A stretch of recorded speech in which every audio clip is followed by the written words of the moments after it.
The Lagos Tech Summit buzzed with energy as hundreds of young entrepreneurs packed the convention center. The air conditioning struggled against the heat of bodies and the humid September air. Amanda Johnson adjusted her navy blue blazer and checked her phone again. As First Lagos Capital's youngest senior investment manager at 32, she couldn't afford to miss any potential opportunities at this conference.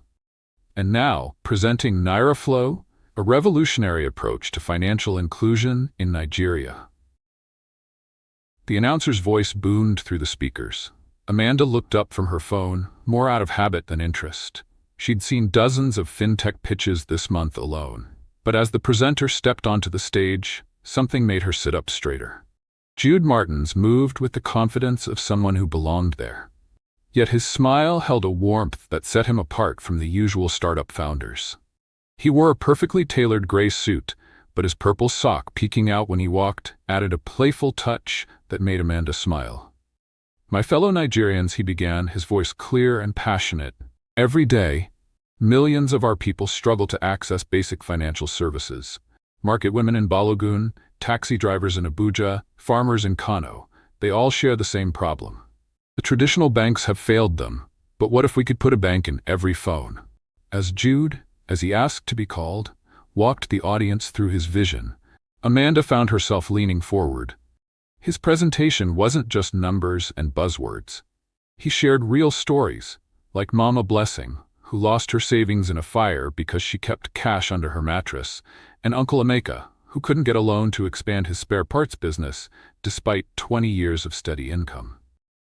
After the presentation, Amanda made her way through the crowd. She found Jude surrounded by potential investors, handling their questions with ease. He caught her eye and somehow managed to excuse himself gracefully. "I saw you taking notes during the presentation," he said, extending his hand. "I'm Jude."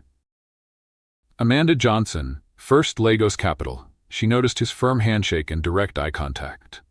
"Your market analysis was impressive, but I have some questions about your revenue model." "Straight to business?" He laughed, a rich, genuine sound. "How about we discuss it over coffee? There's a nice place around the corner that makes proper cappuccino, not that instant nonsense." 2 hours later, they were still at the cafe, empty coffee cups between them. The conversation had long since moved beyond business models and market penetration rates. Amanda found herself sharing stories about growing up in Enugu, where her father Chidi taught secondary school mathematics for 30 years. "He sounds like a wonderful man," Jude said, genuinely interested. "Education and financial literacy, they go hand in hand, don't they?" "That's what Papa always says. He and Mama raised 3 of us on a teacher's salary. Every month, they put something aside for our education, no matter how small." Amanda smiled, remembering. "My sister Chisholm thought they were too strict with money back then. Now she runs her own shop and thanks them for those lessons. And look at you now, helping to shape the future of finance in Nigeria." Jude's eyes sparkled. "Your parents must be very proud." "They are, though Mama still asks when I'm going to give her grandchildren." Amanda rolled her eyes, then immediately felt self-conscious about sharing something so personal. But Jude just chuckled. "My mother's the same. Every Sunday dinner, without fail. Jude, when will you bring home a good girl?" The evening sun streamed through the cafe windows, painting everything in warm gold. Lagos traffic honked and bustled outside, but in their corner, time seemed to slow down. "I should head home," Amanda said finally, checking her watch. "I have an early meeting tomorrow. Let me call you an Uber." Jude reached for his phone. "Lagos traffic is terrible this time of day."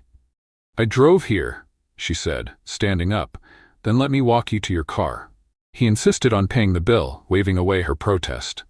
"Consider it a thank you for giving me the most valuable feedback I've received today." As they walked through the parking lot, Jude stopped suddenly. "I know this might be forward, but would you like to have dinner with me? There's this rooftop restaurant in Victoria Island I've been meaning to try."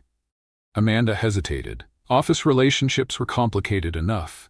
Getting involved with a potential client could be professional suicide. But something about Jude felt different. "I promise to keep business and pleasure strictly separate," he added, as if reading her mind. "Though I can't promise not to try convincing you that NairaFlow is the future of Nigerian finance." She laughed. "Fine. But if you start talking about blockchain over the main course, I'm leaving." "Deal." He pulled out his phone to exchange numbers. "How about Friday?" As Amanda drove home that evening, she couldn't stop smiling. The Lagos sunset painted the sky in brilliant oranges and pinks, and even the notorious traffic didn't bother her. She thought about calling her sister Chisom to tell her about Jude, but decided against it. Some moments were better kept private, at least for a while. Little did she know that this perfect September evening marked the beginning of a story that would change not just her life, but the lives of everyone she loved. 6 months passed like a dream. The kind of dream where everything falls perfectly into place, where each day brings a new victory, where love and success dance together in perfect harmony. At least, that's how it felt to Amanda. Every Sunday evening, the aroma of Chioma's jollof rice filled the Johnson family home in Lekki. Today was special. Jude was joining them again, and he never came empty-handed. He walked in carrying a large cake from the expensive bakery in Victoria Island that Amanda's mother secretly loved. "Ah, my son," Chioma hugged him warmly. "You spoil us too much." Chidi, Amanda's father, looked up from his newspaper with a warm smile. "Jude, come and explain to me again how this your app works. My old teacher's brain is still trying to understand." Jude sat beside the retired mathematics teacher, pulling out his phone. "It's simple, Papa. Think of it like having a piggy bank, a business loan, and an investment account all in one app." He showed the sleek interface of NairaFlow. "See, even Mama's market women can use it easily." From the kitchen, Amanda watched the scene with contentment. Her younger sister Chisom nudged her playfully. "Sister, the way Papa looks at him, you'd think Jude is his own son." "Shh," Amanda whispered, but she couldn't hide her smile. The transformation in her professional life had been equally remarkable. Just last week, in the glass-walled conference room of First Lagos Capital, Mrs. Irene Davies, Amanda's mentor, had nodded approvingly as Jude presented NairaFlow to the investment committee. "The numbers are impressive," Mrs. Davies had said, adjusting her glasses. 300,000 downloads in beta testing alone, and these user retention rates. She paused, fixing Amanda with a meaningful look. "Though remember, my dear, mixing business with pleasure requires extra due diligence." "I understand, Ma," Amanda had responded confidently. After all, she'd done her homework. The technical architecture was solid. Paul, Jude's technical director, had walked her through every detail. The quiet, intense man knew his stuff, even if he seemed uncomfortable in social situations. Roslyn, the marketing head, had built an impressive campaign. "We're not just selling an app," she'd explained during strategy meetings. "We're selling financial freedom." Though lately, Amanda had noticed something strained in Rosalyn's smile whenever Jude spoke about user growth. The investments poured in. Even Amanda's cautious parents, after much discussion, decided to invest their retirement savings, 15 million naira, carefully accumulated over 30 years of teaching and saving. "We believe in you, our daughter," Chidi had said, signing the investment documents. "And we believe in Jude." Back in the present, at the Sunday dinner table, Chisom was telling everyone about her shop's expansion plans. "And with the returns from NairaFlow, I can finally open that second location in Surulere." To success, Jude raised his glass of Chapman. And to family. Later that night, in Jude's luxury apartment overlooking the Lagos Lagoon, he surprised Amanda with a ring. The diamond caught the moonlight, sparkling like their dreams. "I know it's fast," he said, kneeling before her. "But when you know, you know. You've changed my life, Amanda. Your faith in me, your family's trust, it means everything." Tears rolled down her cheeks as she said yes. The Lagos skyline twinkled behind them, a witness to their joy. The engagement party brought both families together. Jude's parents, successful business owners from Ibadan, got along wonderfully with the Johnsons. His mother taught Chioma her special ayamas recipe, while their fathers debated politics. The next few weeks were a whirlwind of success. NairaFlow's user base crossed the 1 million mark. Major investors were lining up. Amanda's phone buzzed constantly with congratulatory messages and investment inquiries. One evening, as they celebrated another successful investment round at a rooftop restaurant, Paul seemed unusually agitated. "Everything okay?" Amanda asked him during a quiet moment. "Yes. Just system upgrades keeping me busy," he replied, not meeting her eyes. He excused himself early, something about server maintenance. Rosalind watched him leave with an unreadable expression. She touched Amanda's arm. "Can we talk? It's about—" But Jude interrupted, champagne in hand. "Ladies, come. The governor's office just called. They want to feature NairaFlow in their financial inclusion initiative." Rosalind's unfinished sentence was forgotten in the celebration. If Amanda had looked closer, she might have noticed how Rosalind's hands trembled as she raised her glass, how her smile didn't reach her eyes. The app's success dominated financial news. NairaFlow, the future of African fintech, the headlines declared. Jude was invited to speak at conferences across the continent. Amanda's colleagues at First Lagos Capital treated her with newfound respect. She was no longer just a senior investment manager. She was the woman who spotted Nigeria's next unicorn. "You've exceeded all my expectations," Mrs. Davies told her one morning. "Though," she hesitated, "keep your eyes open, my dear. In this business, if something seems too good to be true—" "I know, Ma," Amanda assured her. But did she? Love has a way of painting everything in golden hues, of turning warning signs into beautiful decorations. That evening, as Jude showed her the latest user statistics on his laptop, a notification flashed briefly. Something about offshore accounts. He closed it quickly, kissing her forehead. "Just some boring administrative stuff," he said. "Now about our wedding plans." And just like that, she let it go. After all, what could go wrong? Their love story was perfect. Their success was undeniable. The future stretched before them like an endless horizon of possibilities. If only she'd known that horizons, no matter how beautiful, can hide approaching storms. The traditional wedding in Enugu painted the town in vibrant colors. Amanda's family compound burst with life as guests arrived in dazzling aso-ebi, the coral and gold fabric shimmering under the hot eastern sun, the air filled with the rhythms of Ojane music and the sweet scent of fresh palm wine. Chioma, resplendent in her gold-threaded wrapper, fussed over her daughter's coral beads. "My child," she whispered, adjusting Amanda's gel, "you look like a queen." Tears glistened in her eyes as she fastened the final piece of jewelry, a coral necklace passed down through generations. The ceremony followed tradition perfectly. Amanda walked slowly through the compound, carrying a carved wooden cup of palm wine, searching for her love among the crowd. The guests cheered and sprayed money as she finally found Jude, kneeling before him to offer the drink. His smile outshone the sun as he accepted the cup, taking a sip before helping her to her feet. But even in this moment of joy, there were ripples of unease. Paul, standing among the groomsmen, kept checking his phone, his forehead creased with worry. When it was time for group photos, he nearly missed his cue, engrossed in what looked like lines of code on his screen. "Everything okay?" Jude asked him sharply between photos. "Yes, just some server issues," Paul mumbled, pocketing his phone quickly. "Nothing to worry about." The white wedding a week later transformed an upscale Lagos hotel into a fairy tale setting. Crystal chandeliers sparkled above tables draped in white and gold.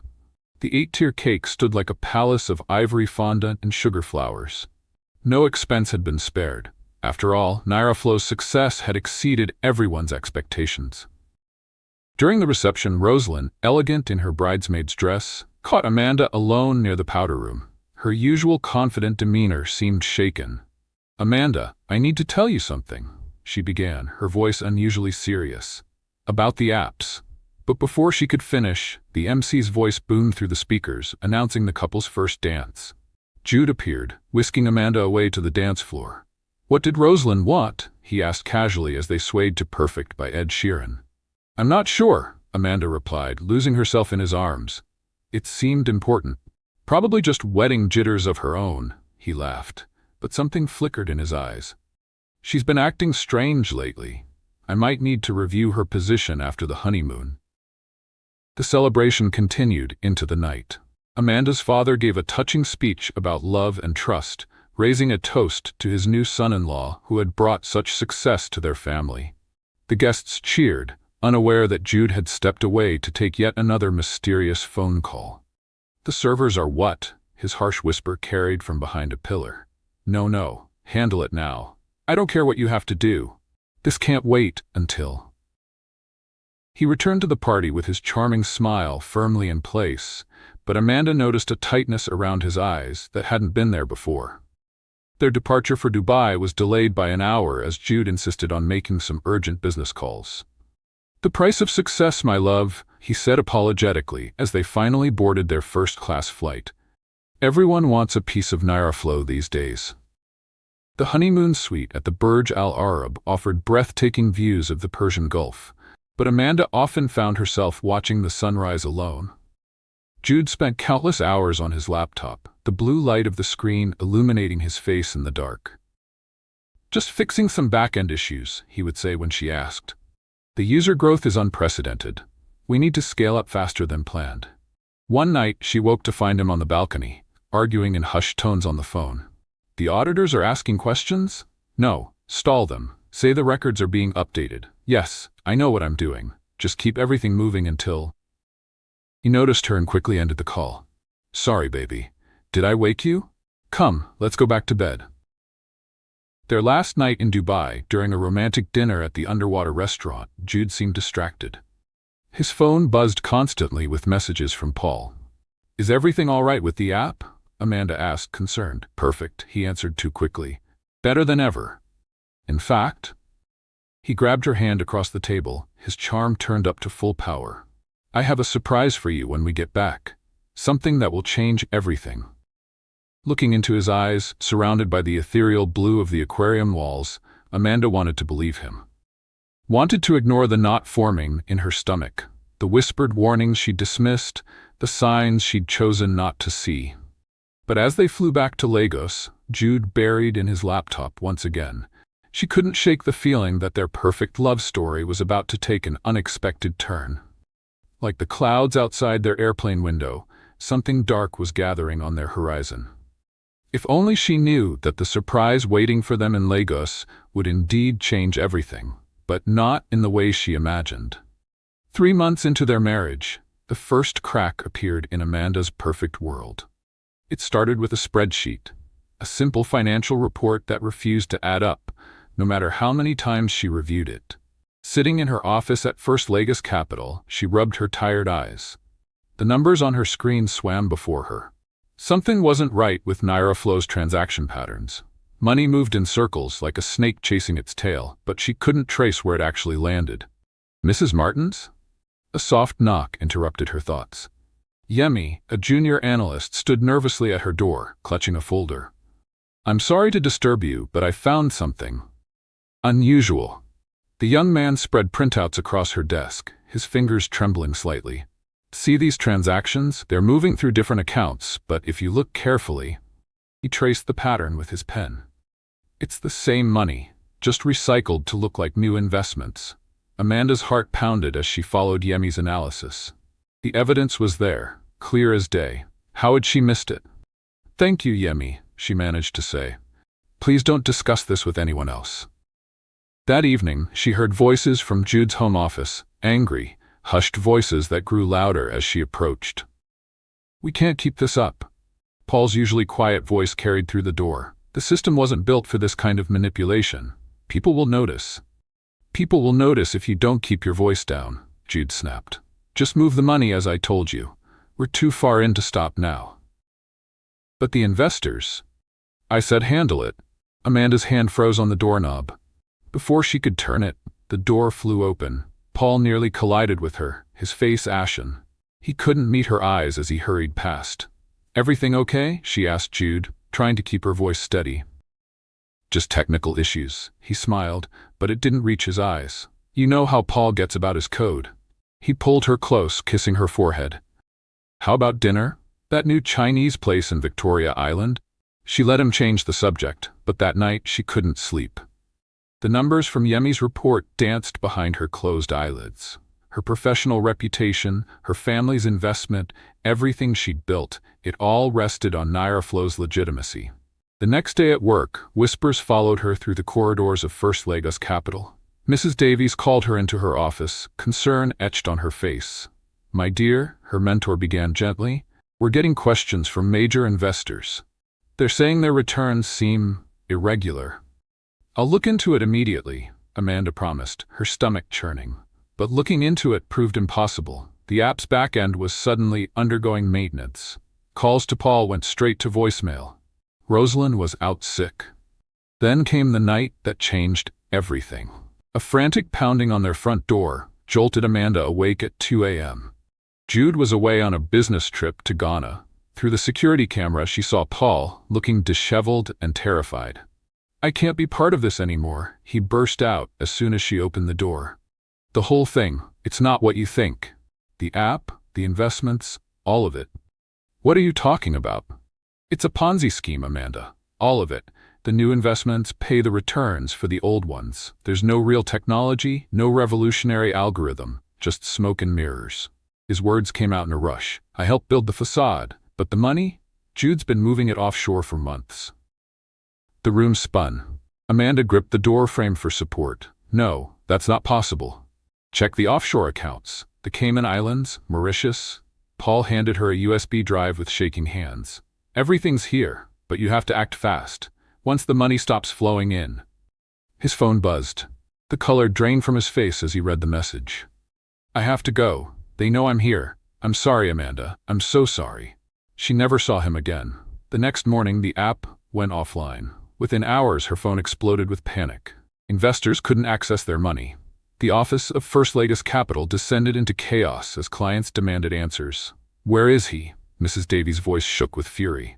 "Where is your husband?" Amanda's calls to Jude went unanswered. His Ghana number was disconnected. Their joint accounts were empty. Then came the worst call of all. "Amanda." Her sister Chisholm's voice broke. "Papa." He collapsed when he heard about the app. "We're at Lagos University Teaching Hospital." The hospital corridor stretched endlessly before her as she ran, her heels clicking against the tiles. She found her father in the cardiac unit, tubes snaking from his arms, her mother clutching his hand.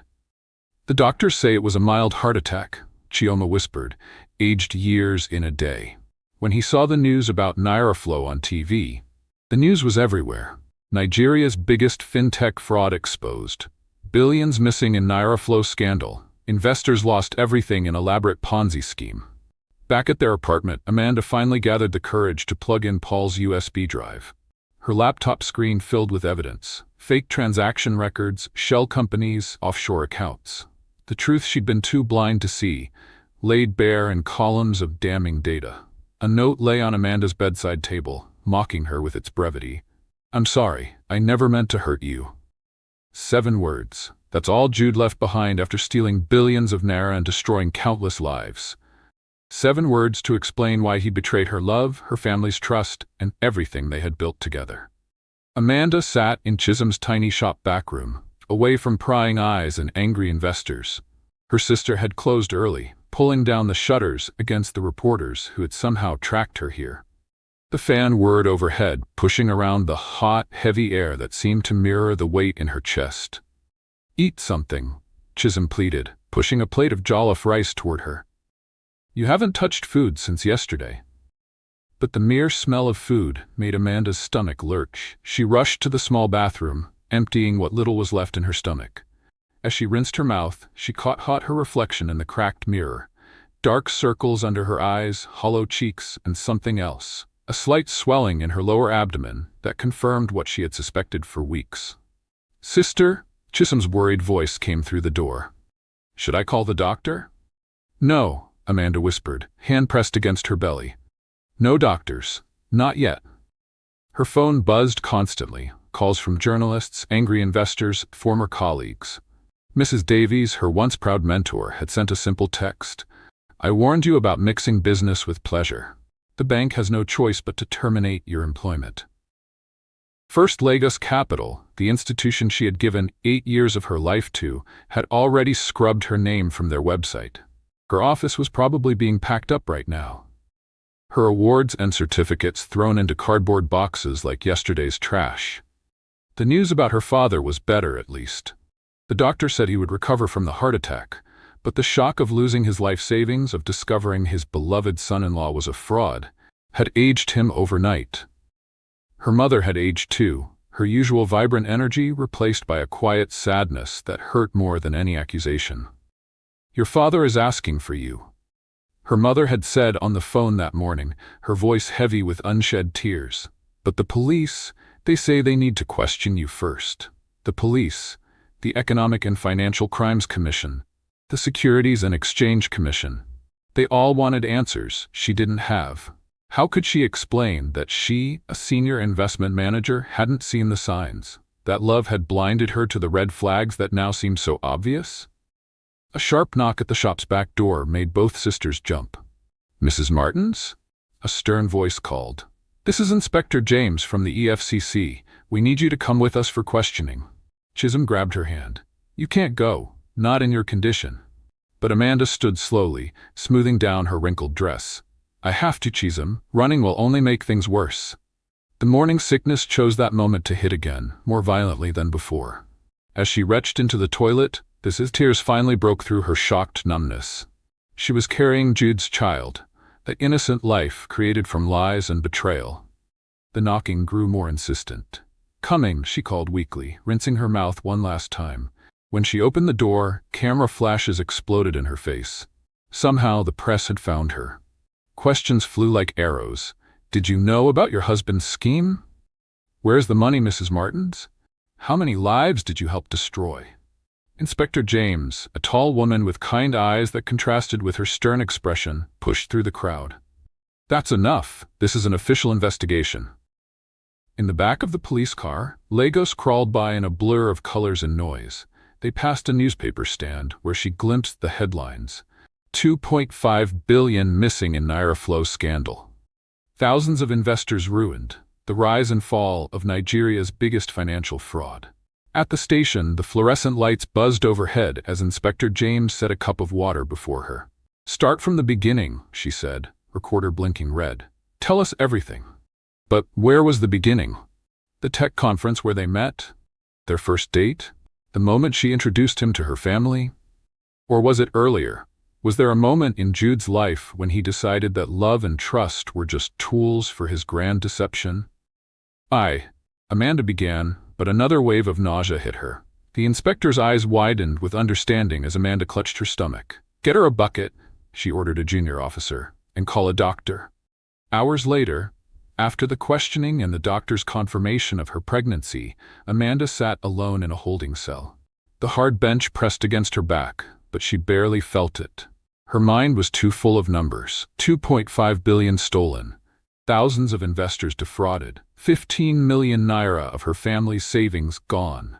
7 weeks pregnant. Pastor Matthew, their family's longtime spiritual advisor, was allowed to visit briefly. "The church will stand by you," he assured her, his aged face creased with concern. "God has not abandoned you, my daughter."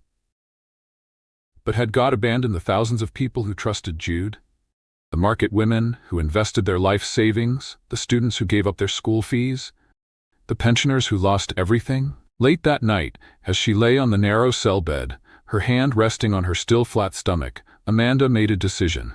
She would face whatever came next, the investigations, the trials, the public shame, with dignity. Not for herself, but for the child within her who deserved a mother they could be proud of. "I promise you," she whispered to her unborn baby, "I will make this right. Somehow." Outside her cell window, Lagos sparkled with its usual nighttime energy, unaware that within its glittering skyline, countless dreams had just been shattered. Somewhere in that vast city, her father was recovering in a hospital bed. Her mother was probably praying in their empty house. Chisholm was likely still awake, worried sick about her big sister. And somewhere far away, perhaps on another continent, Jude was free of consequences, free of responsibility, free of the love he had so carefully cultivated and so carelessly destroyed. But Amanda was no longer the naive woman who had fallen for his charm.